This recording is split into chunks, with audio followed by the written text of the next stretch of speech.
Hola, ¿qué tal? Bienvenidos todos a este curso de programación. Bueno, ¿qué es esto? Los que están tomando este curso, los que están viendo esto como la regrabación que estoy haciendo para futuras ocasiones, ya saben de qué se trata. Pero bueno, esto se llama Reprográmate. Y Reprográmate es un curso introductorio a las ciencias de la computación. Este curso está basado en CS50 de la Universidad de Harvard. Es una especie de tropicalización con unas cosas añadidas para explicar las cosas de la manera en la que me hubiera gustado que me explicaran a mí. Entonces vamos a empezar de una vez por todas. Espero que esto se quede como un material de consulta buenísimo para futuras generaciones y que ustedes mismos puedan estar consultando y consultando estos videos cada vez que tengan una duda. Entonces, sin más, vamos a comenzar. Entonces tengo por aquí mi presentación y vamos a darle play. El MIT es una de las mejores universidades del mundo, es una universidad famosísima, es la universidad de Spider-Man a la que quería ir el Spider-Man de Tom Holland, ¿no? Y por el cual hizo todo su desmadre multiversal y todo eso, ¿no? Pero bueno, el MIT es una universidad muy pesada, como todas, la verdad, como todas las buenas universidades, más bien es una universidad en la que pues el aprendizaje es lo único importante y nunca será sencillo. Entonces, esta imagen de aquí dice que tener una educación del MIT es como tratar de beber agua de esta cosa de aquí. Imagínate tú tratar de beber agua de esta manguera a superpresión, ¿no? Que todo el conocimiento que tengas que absorber te lo manden por esa manguera gigante que saca y saca y saca agua. Ay, sería muy pesado, pues esa es la idea del curso. Durante el curso vamos a estar viendo cada semana muchísimos temas. Estamos resumiendo muchísimo contenido en solamente 10 clases. Entonces, si te pierdes una, si decides saltarte una o lo que sea, pues va a haber grandes problemas porque de por sí vamos a estar tratando con mucha información. Y no es para espantarse ni nada, al contrario, es motivador y se van a dar cuenta que en 10 semanas van a tener muchísimo conocimiento y eso va a estar muy, muy, muy chido. Entonces, pues emocionense porque van a vivir algo increíble, van a vivir una experiencia que les va a sumar mucho, que va a costar trabajo, pero solo van a ser 10 semanas y en 10 semanas, el semestre que viene y el semestre que lleguen con sus compañeros y con sus profesores, se van a dar cuenta que van a tener un mucho mayor entendimiento de todos estos temas. Entonces, un poco de mindset, un poco de la idea que nos deberíamos de estar llevando durante todo el desarrollo del curso, esta frase de aquí. Lo más importante no es dónde acabes en comparación con tus compañeros, sino en dónde acabes en comparación con cómo empezaste. Entonces, no hay que compararnos, lo importante es salir con más conocimiento del que empezamos, no ser mejor que los demás. Entonces, adelante.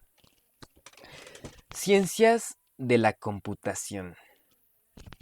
Es lo que vamos a estudiar en este curso. Y las ciencias de la computación usan una cosa que se llama pensamiento computacional para la resolución de problemas. Y entonces si tuviéramos que resumir las ciencias de la computación en una imagen o en un diagrama, lo podríamos hacer con el siguiente. Un input que entra a un cuadrado negro y un output que sale de él. Y entonces input y output suenan como términos extraños. O sea, yo me acuerdo de, si yo escucho la palabra input, lo primero que se me viene a la mente es mi control remoto con el botoncito de input. Y output, pues me viene a la mente el HDMI de mi Xbox, por ejemplo. Pero, ¿qué significan este input y este output? Pues la traducción literal de input es dato de entrada, la traducción literal de output es como dato de salida. Pero bueno, ¿qué son estos datos de entrada y datos de salida? Acordamos que el objetivo de las ciencias de la computación era la resolución de problemas. Entonces, supongamos que nuestro problema es que queremos hacer un pozole. Entonces yo tengo algo de este lado, algo que voy a procesar, algo que voy a utilizar para hacer mi pozole. Entonces en este caso mi input, mis datos de entrada serían mis ingredientes, sería la carne de puerco, la carne de pollo, que la carne, sí es carne de pollo, bueno, el pollo, el orégano, la lechuga, el rábano, lo que tú quieras. Y todo esto se procesa en un proceso que todavía no conocemos, pero genera un output. ¿Y cuál es ese output? Pues el output, mi dato de salida, mi solución es un pozole. Y entonces el objetivo fundamental de las ciencias de la computación es descifrar lo que es este cuadrado de aquí. ¿Cuál es el proceso de transformar ciertos datos en soluciones? ¿Cómo podemos hacer para convertir datos en soluciones? Pues este cuadrado negro mágico, es lo que vamos a estudiar, es lo que vamos a construir y es el objetivo de las ciencias de la computación. Entonces, antes de ahondar, antes de profundizar en este cuadrado negro, vamos a pensar en otras cosas antes, vamos a ver algo más antes. Bien, ¿cómo es que una computadora representa las cosas? ¿Cómo es que una computadora Windows y una computadora Mac pueden las dos tener una imagen, sumar números, mostrar texto, mostrar video? ¿Cómo es que una computadora representa todo? O sea, ¿cuál es el procedimiento que emplea? ¿Qué lenguaje usa? ¿Cómo hace para representar números, letras? Pues es lo que vamos a ver a continuación. Entonces, cuando nosotros contamos usualmente, por ejemplo, con nuestros dedos, con los dedos de nuestras manos, usualmente lo hacemos en un sistema que se llama unario. Y decir unario pues suena muy complejo, suena como extraño, pero el unario no es más que cómo contamos con nuestros dedos. Cada dedo de nosotros vale 1. Entonces, si tengo un dedo levantado, estoy marcando 1. Si tengo 2 dedos levantados, estoy marcando 2. Si tengo 3 dedos, 3. 4 dedos, 4. Y 5 dedos, 5. No hay ciencia. Matemáticamente, a este tipo de manera de contar, a este sistema numérico, le vamos a conocer como unario o como un sistema base 1. En computación no utilizamos un sistema unario. Imagínate lo caótico que sería tener que representar los números poniendo, por ejemplo, el número de bolitas correspondientes al número. Imagínate tener que representar el 3.759.000 en puras bolitas. Entonces, ¿qué vamos a hacer para representar números en nuestra computadora? ¿Cómo vamos a hacer para representar información? Vamos a emplear una cosa que se llama un sistema base 2, un sistema binario. Y la unidad mínima de información en nuestra computadora se va a conocer como binary digit. Si le quitamos el nari y el dig, nos queda bit. Y el bit, pues supongo yo que ya han escuchado de él, va a ser la unidad más pequeña de información que vamos a tener en nuestras computadoras. Entonces, en el sistema binario solo vamos a tener dos números, el 0 y el 1. Pero lo útil del sistema binario es que lo podemos representar realmente con cualquier cosa.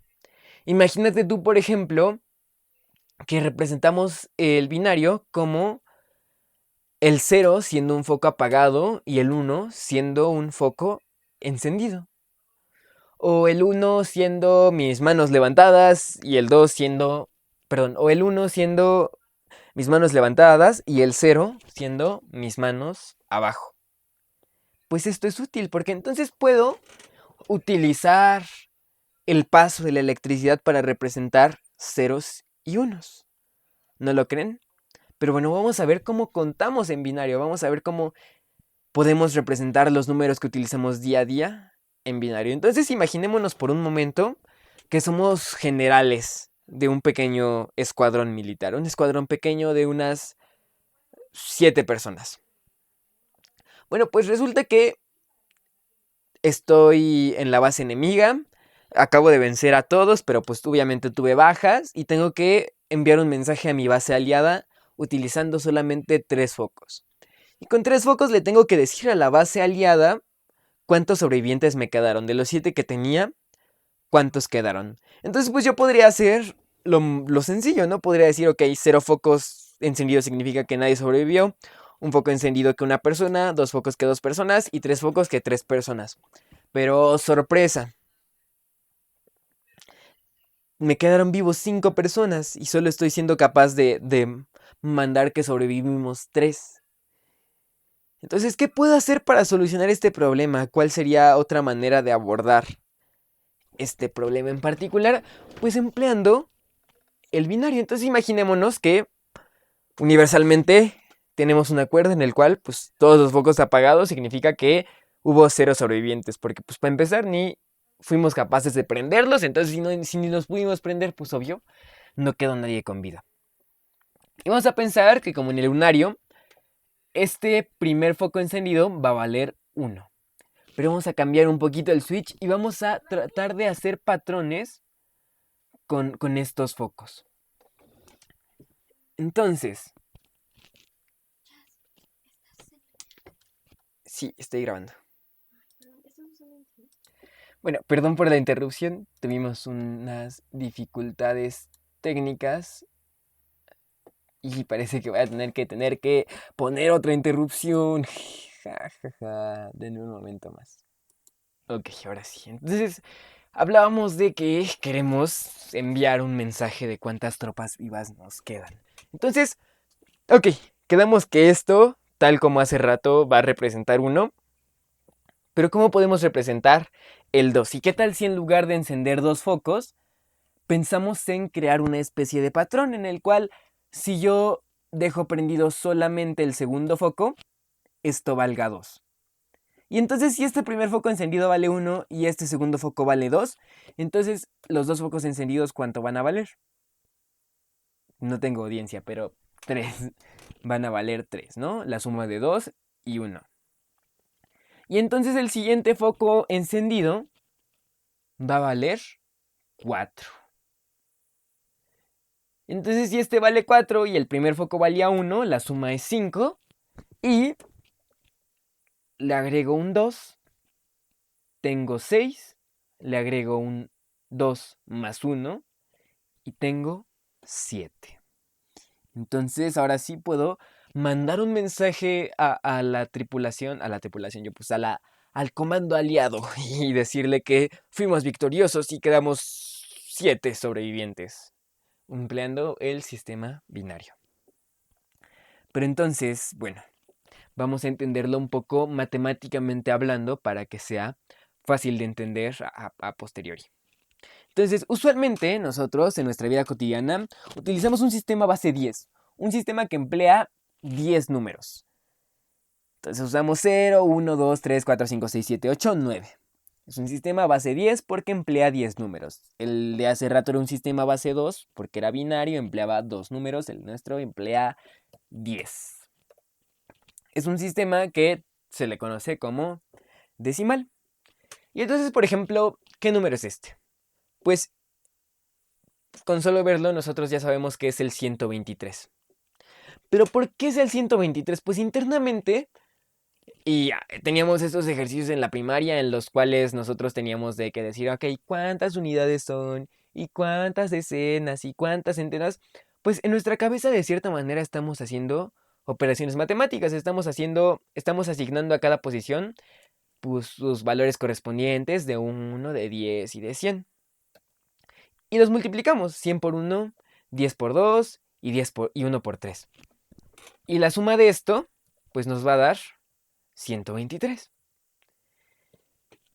Entonces, pues básicamente, cada posición tiene un valor. La primera tiene un valor de 1, la segunda un valor de 10 y la tercera un valor de 100. Luego multiplicamos el valor de cada posición por el número que tenemos ahí y la suma de todo nos da nuestro número. Entonces, este es como la receta de un número decimal de 3 cifras, que si se fijan, estos números son todos potencias de 10. Por eso es base 10. Porque entonces el 1 es 10 a la 0. 10 es 10 a la 1 y 100 es 10 a la 2. Y entonces resulta que pasa exactamente lo mismo con el binario. La primera posición será 2 a la 0. La segunda posición será 2 a la 1. Y la tercera posición será 2 a la 2. Que si hacemos matemáticas, pues tenemos que va a valer 1, 2 y 4. Y entonces cuando yo tenga el número 001, simplemente multiplico 1 por 1, 2 por 0 y 4 por 0. Hago la suma, me va a dar 1. Cuando yo tenga de esta forma voy a tener 2, de esta forma voy a tener 3, de esta forma 4, 5, 6 y 7. Porque sumamos, entonces aquí es la suma de 1 más 2 más 4. Aquí es la suma de 4 y 2. Aquí es la suma de 4 y 1. Y así podemos representar el binario. Si agregáramos una cifra más, si agregábamos una posición más, pues la siguiente va a valer 8, porque va a ser 2 a la 3, que va a ser 8. Y bueno, pues resulta que en computación no es tan útil tener nada más 4 unidades. Vamos a hacer la suma. ¿Hasta qué número podemos contar con todo esto? 8 y 4 son 12, y 2, 14, y 1, 15. Nos alcanza nada más para representar 15 números, cosa que no es una noticia emocionante, más aún considerando todo lo que hacemos día a día en una computadora. Entonces, en realidad, la unidad más usual en una computadora es el byte. El byte es un conjunto de 8 cifras, de 8 dígitos, de 8 dígitos binarios, de 8 binary digits, de 8 bits. En el cual la primera posición vale 1, luego 2, luego 4. Si se fijan, es como multiplicar por 2. 1 por 2, 2. 2 por 2, 4. 4 por 2, 8. 8 por 2, 16. 16 por 2, 32. Y así sucesivamente. Y si ponemos 1 en todas estas posiciones, podemos contar hasta el 255. Esto representa el 255. Y entonces, ¿por qué es útil pensar en binario? Porque resulta que nuestras computadoras hablan binario. Nuestras computadoras no entienden letras, nuestras computadoras no entienden números diferentes de 0 y 1. Nuestras computadoras solamente entienden binario. ¿Y por qué solamente entienden binario? Porque resulta que en los años 80, bueno, no, mucho antes yo creo, no sé bien, pero en tiempos de la Guerra Fría se inventó un aparatito chiquitito que se transformó en una revolución total por el resto de nuestra historia, llamado transistor. Y entonces el transistor esencialmente se comporta como una llavecita que deja o no deja pasar electricidad. Entonces nuestra computadora trabaja con el flujo de la electricidad para representar y calcular información. Entonces, por ejemplo, tal cual como el ejemplo del foco, cuando no pasa energía eléctrica, nuestra computadora sabe que eso representa un cero. Y cuando sí pasa energía eléctrica, nuestra computadora sabe que eso representa un 1. Entonces ya sabemos cómo nuestra computadora cuenta, ya sabemos cómo nuestra computadora convierte ese binario en decimal y por ende puede hacer cálculos útiles para nuestra vida cotidiana. Pero por ejemplo, ¿cómo representamos letras? Como esta letra que estamos viendo en pantalla. ¿Cómo es que nuestra computadora puede representar letras? Entonces, ¿tenemos alguna idea, público querido? Mientras tomo agua, que no hay público, pero de todas maneras voy a tomar agua.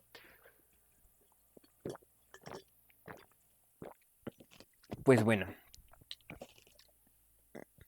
resulta que esta A tiene un valor en binario. Esta A se representa de la siguiente manera en binario. O con el número 65 en decimal, 64 más 1, 65, ¿no? Pues resulta que hace mucho tiempo,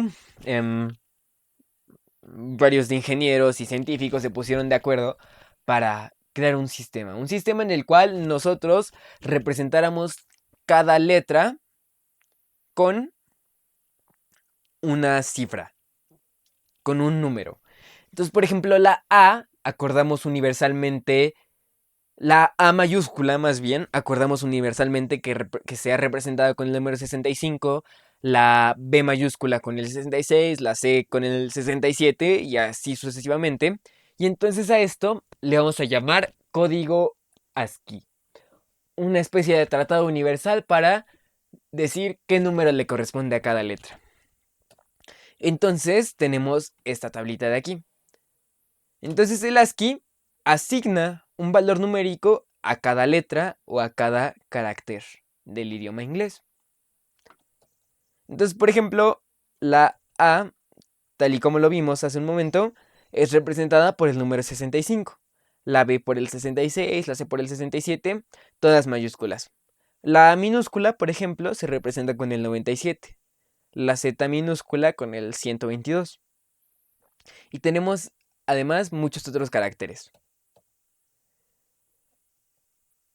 Entonces lo que queremos hacer es básicamente convertir estas cifras decimales a binario. Entonces, por ejemplo, aquí tengo un mensaje. Todos estos dígitos binarios se traducen decimalmente como 72, 73 y 33. Que en nuestra tabla 72 es H, 73 es I y 33 es el signo de exclamación. Entonces, estos números de aquí se traducen como high.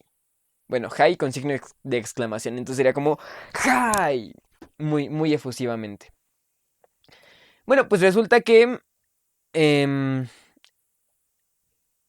ASCII solo nos permite representar 256 caracteres, porque podemos contar, porque los caracteres del ASCII se almacenan en un solo byte de información, se almacenan en 8 foquitos, por así decirlo.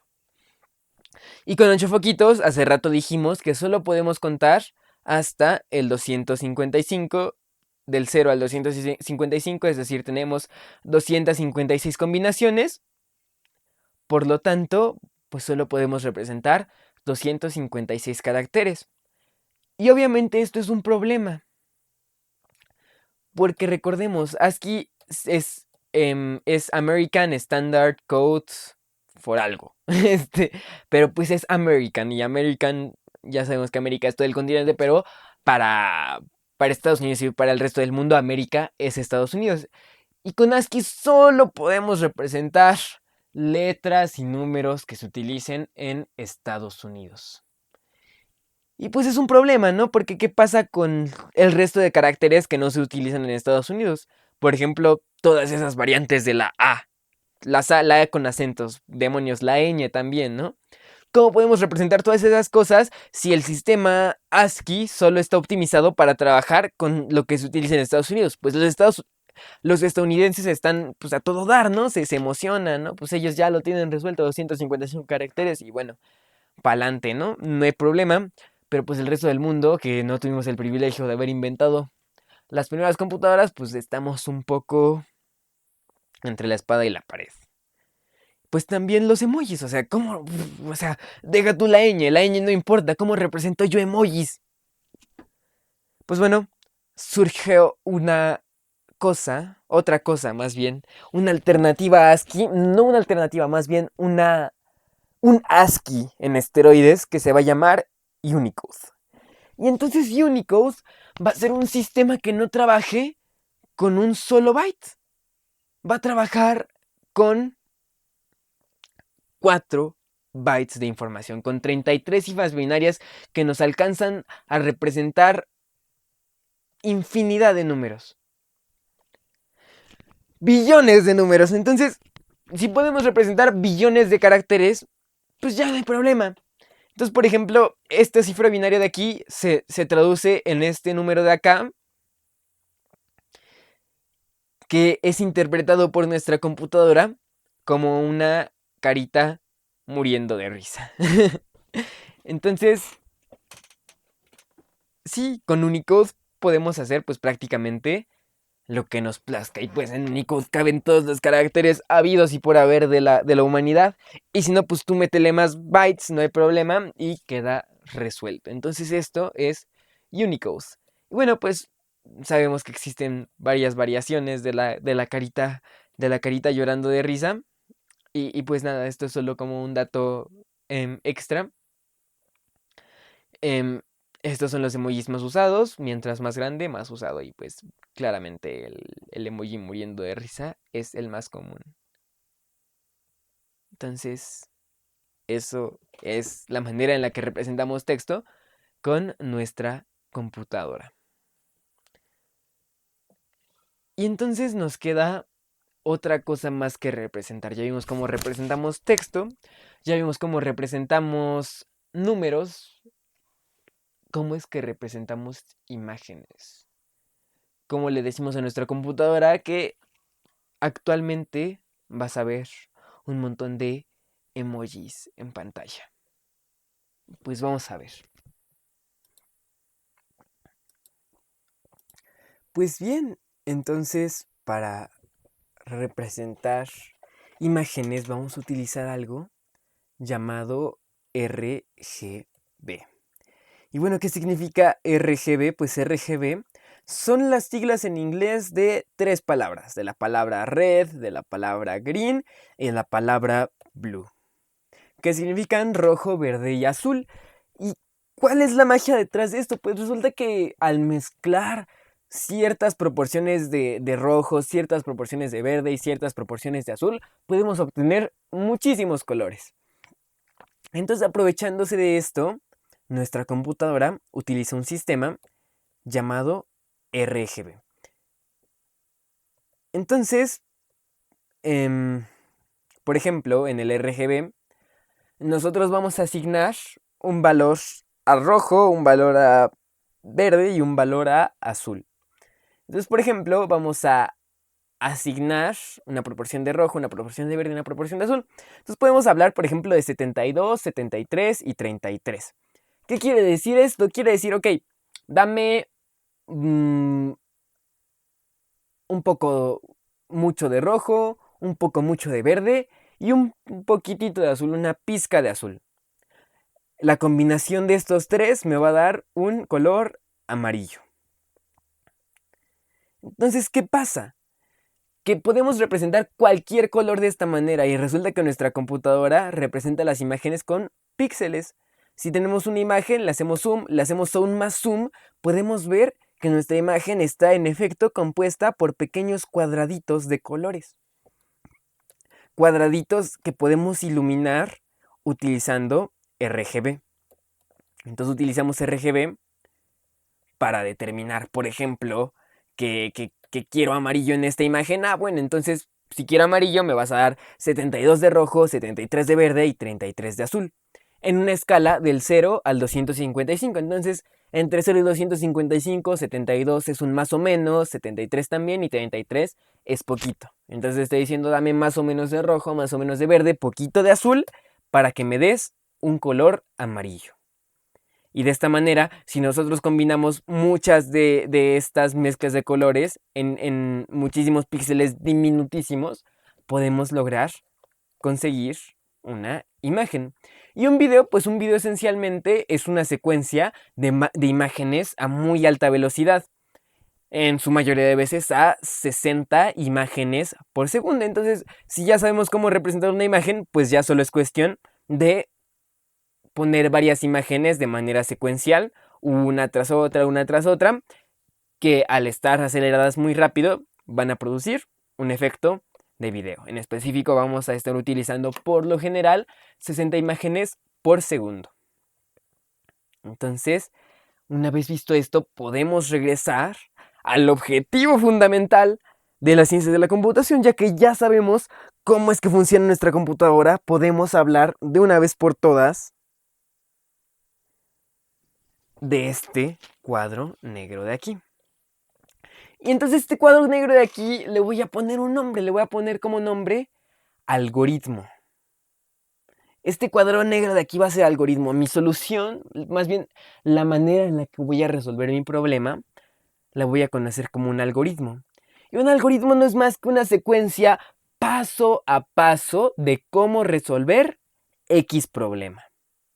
Entonces, por ejemplo, un algoritmo para amarrarme las agujetas sería paso número 1, agáchate. Paso número 2, coloca los dos extremos de las agujetas superpuestos. Paso número 3, haz un nudo. Paso número 4, pero bueno, tendremos que ser sumamente específicos a la hora de diseñar nuestros algoritmos porque nuestras computadoras no entienden de ambigüedades. Pero eso lo vamos a ver más adelante con algunos ejemplos en próximas clases e incluso en esta clase vamos a abordarlo brevemente. Pero un algoritmo es en sí la manera en la que vamos a solucionar un problema. La caja negra mágica se llama en realidad algoritmo. Y este algoritmo es una secuencia paso a paso de cómo vamos a resolver un problema. Y entonces, pues bueno, vamos a crear nuestro propio algoritmo. En este caso se me ocurre que hagamos un ejemplo de un algoritmo que nos ayude a encontrar un contacto. En nuestros teléfonos tenemos estas aplicaciones de contacto en la que buscamos, yo qué sé, Mario, y nos sale ahí Mario y sale, o John Harbaugh y nos sale ahí el perfil de John Harbaugh. Pues vamos a ver algunos algoritmos distintos para encontrar un contacto en un directorio telefónico. Entonces, den un momento en lo que enciendo mi cámara.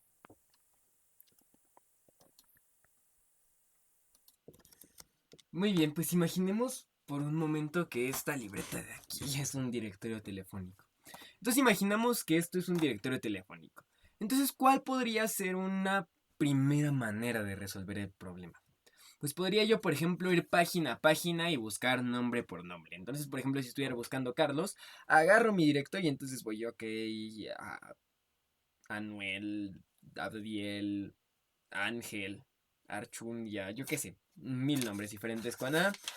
Sigo avanzando, leo nombre tras nombre tras nombre, paso página, ¿dónde está Carlos? No encuentro a Carlos, página, página, página y bueno, encontré a Carlos en esta página. Aquí está Carlos, wow. Ya pues puedo agarrar mi teléfono y llamarle a Carlos. Pero pues tenemos un problema un poco importante. ¿Qué pasa si busco, por ejemplo, a Said con Z? Pues si buscara Said con Z y siguiera el mismo algoritmo de ir página a página a página, pues me tardaría. Tendría que recorrer todas las páginas del libro y eso es muy incómodo. Entonces este primer algoritmo, bueno, funciona, pero nos va a tomar mucho tiempo. Entonces, ¿qué otra cosa puedo hacer? ¿Qué tal si en lugar de ir página, página, página, voy de 2 páginas a la vez? Entonces, agarro 2 páginas y paso la hoja. Agarro 2 páginas y paso la hoja. Y así hasta encontrar mi nombre. Entonces, pues bueno, si el libro tiene 100 hojas, yo solo tengo que pasar de página 50 veces porque voy de 2 en 2. Entonces es más sencillo. En teoría, no más sencillo, es más rápido. En teoría es más rápido, pero pues ¿qué pasa si paso de 2 en 2 hojas? ¿Qué pasa con el contenido que está por dentro de... Bien, pues estoy aquí en la cámara y entonces vamos a imaginar que esto es un directorio telefónico.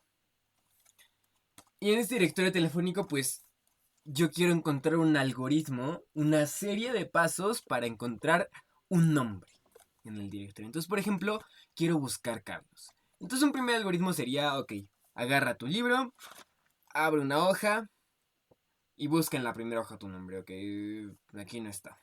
No está, estoy buscando Carlos y aquí no está Carlos. Ok, pasa la página y sigue buscando tu nombre. Ok, aquí no está Carlos. Aquí no está Carlos.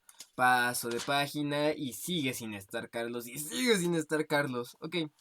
Y así, ¿no? Voy página a página leyendo todos los nombres y de repente, bueno, ¡pum! Aquí está Carlos.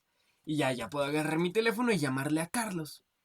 Pero pues esto es un problema, ¿no? Si hubiera muchas personas con la letra A y digamos que todas empezaran con A y solo este cachito de hojas correspondían al resto de letras, pues ya me amolé, ya valió, ya tuve que pasar todo lo demás. Oh, pero aún, si mi nombre empieza con Z y voy hoja por hoja, pues entonces tengo que recorrer todo el libro para llegar a la Z y me tomaría todas las hojas. Entonces, ¿cómo puedo hacer esto más rápido? Pues qué tal si en lugar de ir de una hoja en una hoja, voy de 2 hojas en 2 hojas. Entonces agarro 2 hojas, paso. Agarro otras 2 hojas, paso. Agarro otras 2 hojas, paso. Y así sucesivamente hasta que yo encuentre mi nombre. ¿Encuentro mi nombre? Sí, ya lo encontré. Pero ¿qué pasa, por ejemplo, si aquí yo tengo contenido entre estas 2 páginas?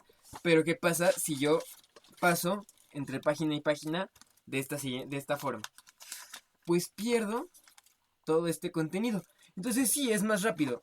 Si yo tengo una libreta, perdón, un directorio de 100 hojas, pues solo tengo que hacer 50 pasos. Tengo que dar 50 pasos de página. A diferencia de mi algoritmo anterior en el cual yo daba un paso a la vez. Pero debe haber una mejor manera, ¿no? Debe haber una mejor manera que estar uno tras otro, tras otro, tras otro. ¿Qué podemos hacer entonces? Me acabo de dar cuenta que tengo el micrófono hasta acá. Espero que se haya escuchado bien todo esto. Voy a tener que hacer trabajo de edición, pero bueno, no hay problema. Entonces, ¿cómo puedo hacer yo para representar este otro escenario? O sea, perdón. ¿Cómo puedo hacer yo para encontrar otro algoritmo? O más bien, ¿qué alternativa tengo a pasar hoja tras hoja o 2 hojas tras 2 hojas para resolver este problema? Pues yo propongo lo siguiente. Supongamos, e idealmente, y todos los directorios están ordenados alfabéticamente. Entonces, ¿por qué no? Yo agarro mi libreta, mi directorio, y lo abro por la mitad. Y entonces leo en ambas partes de mi directorio. Busco acá, busco acá. Y entonces me pregunto, ok, ¿la persona que estoy buscando está a la izquierda o está a la derecha? Si está por la Z, pues ya sabemos que está a mano derecha. Y si está pues, por rumbos de la A, ya sabemos que está a mano izquierda. Entonces, como nuestras letras están ordenadas secuencialmente, alfabéticamente, pues entonces yo sé que mi nombre o está de este lado o de este lado. Entonces, pues si sé que está de este lado, ¿por qué sigo buscando de este otro lado? Entonces, ¿por qué no? Me deshago, me deshago, me deshago. ¡Ah! Vamos a pausar esto. Entonces, si yo sé que está en esta mitad, pues entonces me puedo deshacer de la otra. Entonces ya me queda un problema de la mitad del tamaño que tenía el anterior. Y entonces puedo hacer lo mismo. Abro la mitad de este problema que me quedó, de este medio directorio telefónico que me quedó. Y de nuevo, me pregunto, ¿el nombre que estoy buscando está a la derecha o a la izquierda? Bueno, pues supongamos que está de este lado. Pues entonces si está de este lado, pues yo me deshago. No puede ser que no pueda. Este está más delgado. Me deshago de esta otra mitad. ¡Ah! Y me quedo nada más con esto. Y puedo hacer lo mismo. Entonces puedo agarrar de la mitad y decirme, ok, el nombre está de qué lado. Ok, supongamos que está de este, me deshago del otro. Y entonces nada más me quedan un par de hojas más. Me pregunto nuevamente. Este o este, ok, este lado. Y ahora leo en las 2 hojas. Y en efecto, aquí está el nombre que estoy buscando. Imaginemos que aquí está. Entonces, de esta manera, nosotros encontramos un mejor algoritmo para este problema de buscar un nombre en un directorio telefónico. Vamos a analizar un poco de qué se trata esto. Entonces, pues bueno, yo había quedado que nuestro primer algoritmo íbamos a ir página por página buscando el nombre. Y este algoritmo se podía representar gráficamente, matemáticamente, de la siguiente manera. ¿Y qué quiere decir esto? Pues vamos a graficar nuestro problema en 2 ejes. Un eje representa el tiempo que toma resolver el problema y el otro eje el tamaño del problema. Entonces, para nuestro primer algoritmo, nuestro problema tiene una complejidad, esta es una nueva palabra, complejidad de n. ¿Y qué quiere decir una complejidad de n? Quiere decir que si nuestro libro tiene 100 hojas, nos vamos a tardar 100 pasos. Luego teníamos el segundo algoritmo, en el cual íbamos de 2 páginas en 2 páginas. Y este lo vamos a representar como n entre 2. Si nuestro problema tiene 100 hojas, nos vamos a tardar en resolverlo 50 pasos. Porque es n pasos, 100 entre 2, 50 pasos. Entonces, por ejemplo, aquí, supongamos, esta línea de aquí representa el número 100, de que nuestro directorio tiene 100 hojas, y entonces para el primer algoritmo, yo tenía que me iba a tomar 100 hojas, 100 pasos en resolverlo. Y para el segundo, pues nada más 50. 50 pasos tenía que hacer para obtener mi resultado. Y nuestro tercer algoritmo se representa con otro concepto matemático llamado logaritmo. En este caso, el logaritmo base 2 de n. ¿Qué quiere decir esto? Quiere decir que cada paso que doy, cada paso que doy, cada cosa que hago, reduce el problema a la mitad. Yo tenía un libro que tenía 100 hojas. Le quité la mitad y ya nada más tiene 50. Le quité la mitad y ya nada más tenía 25. Le quité la mitad y tenía 12. Le quité la mitad y tenía 6. Y entonces me tomó muy poquitos pasos. No me tomó ni 100, no me tomó ni 50. Me tomó 8 pasos resolver mi problema. Entonces, si se fijan, obviamente en la gráfica se ve que es muchísimo más eficiente. Y tiene un comportamiento asintótico, quiere decir que de esta línea de aquí no va a pasar. Entonces es un muy buen algoritmo, de búsqueda. Mientras que aquí, para un libro de, digamos, 200 hojas se tomaba 100 pasos y para este otro todavía peor se tomaba 200 pasos, pues este se va a tomar muchos menos, se va a tomar como unos 10 a lo mucho. Si duplicamos el problema, solamente tenemos que dar un paso más. A diferencia de los otros, si duplico un libro de 100 hojas, ahora tengo 200 y tengo que dar 200 pasos. Aquí no.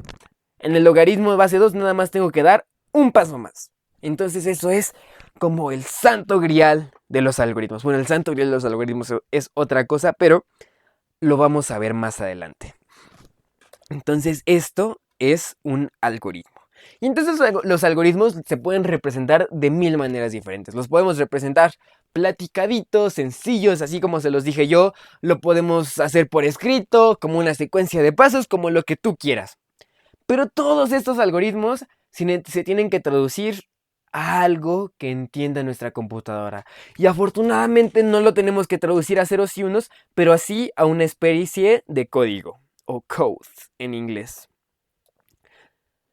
Pero antes de tener que traducir a código nuestros algoritmos, tenemos un gran aliado. Un gran aliado que se va a llamar pseudocódigo. Y entonces el pseudocódigo va a ser una abstracción del problema. Va a ser representar nuestro algoritmo en una serie de pasos que utilicen los conceptos de las ciencias de la computación, pero que no sean directamente en un lenguaje de programación, que sean sencillos, en texto escrito con lenguaje humano, que cualquiera que lo lea pueda entender de qué se trata ese algoritmo. Y entonces, pues podemos representar nuestro algoritmo que acabamos de ver como pseudocódigo. Y entonces aquí se pone interesante. Entonces nuestro algoritmo podría traducirse de la siguiente manera a pseudocódigo. El paso número 1 es tomar la sección amarilla. El paso número 2 es abrir a la mitad del libro, como lo hicimos al principio. Revisamos la página. Si la persona que estamos buscando está en la página, la llamas. Lo lograste, lo resolviste. Eso es todo. Si no pasa lo anterior, pero si la persona está en las páginas anteriores, abre el libro en la mitad izquierda. O corta el libro y quédate nada más con la mitad izquierda. No me importa lo que hagas. Este es un enfoque menos destructivo, pero es exactamente lo mismo. Y después regrésate a la línea 3. Ok. Si Si no pasa lo anterior, pero si la persona está en las páginas siguientes, abre el libro en la mitad derecha y regresa a la línea 3. Y si ya de plano nada de lo anterior se consiguió, pues quiere decir que no encontraste a la persona en ningún momento y te vas. Te vas triste, feliz, contento, no me importa, pero te vas ya. No se pudo. Entonces, este fue nuestro algoritmo. Y entonces vamos a desglosarlo, ¿no? Está bien interesante porque fíjate cómo tradujimos todo a una serie de pasos que podemos seguir. Entonces vamos a imaginar que lo estamos haciendo. Ok, ya tomé mi sección amarilla, ya abrí la mitad del libro y revisé la página. ¿La persona está en la página? Pues no está en la página. Entonces esto no lo voy a hacer. Todavía no la voy a llamar. Ok, eso no pasó. Pero entonces, ¿la persona está en las páginas anteriores? Sí, la persona está en las páginas anteriores. Ok, entonces voy a tomar mi libro y voy a abrirlo en la mitad izquierda y luego voy a regresar a la línea 3. Ok, me regreso a la línea 3. Revisa la página. ¿La persona está en la página? Pues no está. Ok, entonces no está en la página. Entonces, si la persona está en las páginas anteriores, pues no, tampoco está en las páginas anteriores. Ok, entonces está en las páginas siguientes. Sí, está en las páginas siguientes. Ok, abre el libro en la mitad derecha. Ok, ya lo abrí mi libro imaginario en la mitad derecha. Regrésate a la línea 3. Reviso la página. Ok, ya la estoy revisando. La persona está en página. Sí está en página y ya. Puedo llamar a la persona, ¿no? Entonces fíjense cómo en el pseudocódigo yo puedo seguir la secuencia de pasos e incluso ayudarme de las líneas que voy escribiendo para regresar, para representar diferentes conceptos que últimamente representan nuestro algoritmo un poquito más entendible que el código en bruto. Pero entonces yo quiero que analicemos algunas partes claves de este código. Para empezar vamos a notar que teníamos muchos verbos en infinitivo, muchos verbos con terminación ar, er, ir, os, us, or, us creo que no, pero muchos verbos en terminación ar o er o ir. Bueno, no ir, nada más ar o er. Entonces, tomar. Tomar es un verbo en terminación ar, es un verbo en infinitivo, es una acción. Un verbo en infinitivo es una acción. Entonces, vamos a ver que en este pseudocódigo tenía muchos ejemplos de acciones. Ok, tomar, abrir, revisar, llamar, abrir otra vez, irse. Todas esas son acciones. Y en código, en la programación, a estas acciones les vamos a poner un nombre. A las acciones les vamos a poner como nombre funciones. Funciones. Una acción en código es una función. Llamar es una función. Abrir es una función. Tomar, revisar, irse, funciones. Luego también notar que teníamos varias veces la palabra sí, la palabra si no, sí, la palabra si no. Estas cosas también tienen un nombre en programación y ese nombre es condicionales. Los condicionales son cosas que evalúan una pregunta. Entonces, si X cosa, ok, hazme esto otro. Si no, hazme esto otro. Si no, hazme esto otro. Si no, y ya entendieron el punto. Entonces, estas palabras con sí o si no se van a llamar condicionales. Muy bien. Entonces, estos son condicionales. Y las condiciones que evalúan estas condicionales se llaman expresiones booleanas. ¿Y cómo identificamos una expresión en booleana? Pues porque la podemos leer como una pregunta. ¿Persona está en página? ¿La persona está en las páginas anteriores? ¿La persona está en las páginas siguientes? ¿Sí o no? Entonces las expresiones booleanas son preguntas las cuales pueden tener dos respuestas, sí o no. ¿Verdadero o falso? La persona está en la página, ¿verdadero o falso? Está en las siguientes, ¿verdadero o falso? Entonces está en las anteriores, ¿verdadero o falso? Estas preguntas en programación las vamos a llamar expresiones booleanas. Y van a ser las expresiones que van a evaluar nuestros condicionales que acabamos de ver. Entonces, ya tenemos algunos conceptos. Y finalmente, quiero que vean cómo teníamos estas dos palabras. Regresar, ¿no? Regresar a la línea 3. Regresar a la línea 3. Regresar a la línea 3. Entonces, cada vez que llego aquí, tengo que regresar. Cada vez que llego aquí, tengo que regresar. Regresar, regresar, regresar. Fíjense, mi mouse está haciendo un círculo. Está haciendo un comportamiento cíclico. Una cosa que se está repitiendo. Estoy repitiendo todo lo que va después de esto cada vez que llego aquí. Y entonces a esto se le conoce como ciclo. Y entonces acabamos de descubrir los 3 pilares fundamentales que tenemos, los 4 pilares fundamentales que tenemos en la programación. Funciones, los cuales cuentan con argumentos, valores de retorno y variables, que vamos a ver más adelante. Condicionales, expresiones booleanas y bucles. Con estos 4 pilares se construyó todo lo demás. Toda la programación se puede resumir en estas 4 cosas, que cuando las entiendan, bueno, ya lo demás va a caer por su propio peso. Y entonces, pues bueno, la tan sonada inteligencia artificial que nos tiene a algunos preocupados, a otros emocionados y que nos resuelve pues nuestras tareas y nos ayuda muchísimo en la vida cotidiana. Pues resulta que la inteligencia artificial es un programa que bien podría haber sido escrito de la siguiente manera. Ok, vamos a poner un montón de condicionales. Ok, si el estudiante o si la persona te escribe hola, o sea, supongamos que este es el código que hace funcionar a ChatGPT.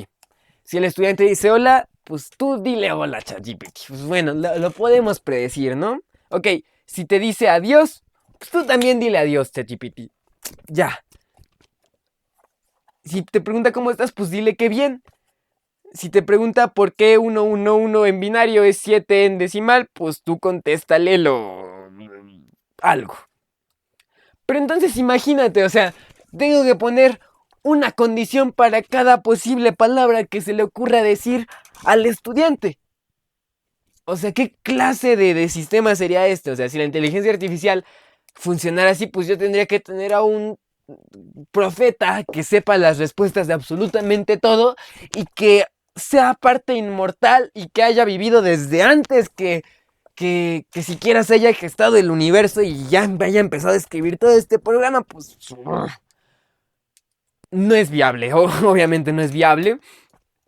Y entonces la inteligencia artificial hace uso de algo llamado Large Language Model. Son modelos largos de lenguaje, LLM, por sus siglas en inglés, y básicamente lo que hace esto es un modelo probabilístico, en el cual sí, funciona con muchas condiciones, pero realmente funciona con unas cosas que se llaman redes neuronales que hacen un modelo probabilístico que determina cuál es la respuesta más probable a lo que me acaba de decir. Y esto lo hacen porque tienen miles y miles y miles de millones de información por la cual disponer y hacer caminos y entrelazarse y todo y decir, ok, me dijo hola, pues yo tengo un montón de textos que dicen que después de que te dicen hola, tú también le dices hola, pues entonces eso es lo que voy a hacer, yo también le voy a decir hola porque toda mi información me dice que yo le diga hola, ¿no?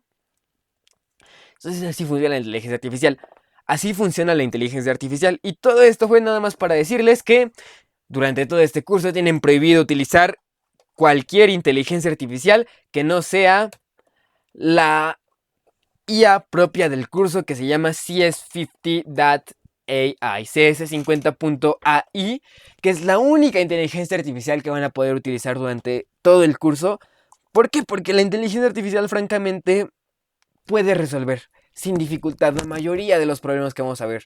Y si se los resuelve la inteligencia artificial, entonces ya no van a estar aprendiendo nada y por ende, pues su conocimiento se va a ver obstaculizado. Entonces no recomiendo en absoluto utilizar cualquier otra inteligencia artificial más que esta. ¿Por qué? Porque esta inteligencia artificial justamente está pensada para el aprendizaje, para que ustedes puedan utilizarla no como un solucionador mágico de problemas, sino como ayuda para encontrar errores en su propia lógica. Entonces solo podemos utilizar esta IA. Y bueno, adicional a eso vamos a utilizar un entorno de desarrollo ya preinstalado en cs50.dev. No van a tener que instalar nada para tomar este curso. Nada más van a tener que acceder a esta dirección web y ahí van a poder tener un entorno donde escribir código fácilmente. Entonces, bueno, vamos a dejar... Esta clase se va a dividir en dos. Se va a dividir en... Esta es la clase número 0. Se va a dividir en clase 0A y en clase 0B porque ya es tarde y tengo otras cosas que hacer. Pero mientras voy a dejar grabada esta primera parte. Y entonces en la siguiente parte de esta clase vamos a ver Scratch. Entonces este es un código en un lenguaje que se llama C. Afortunadamente todavía no tenemos que verlo y podemos ver algo así de bonito en un lenguaje que se llama Scratch. Pero eso lo vamos a ver en la siguiente clase.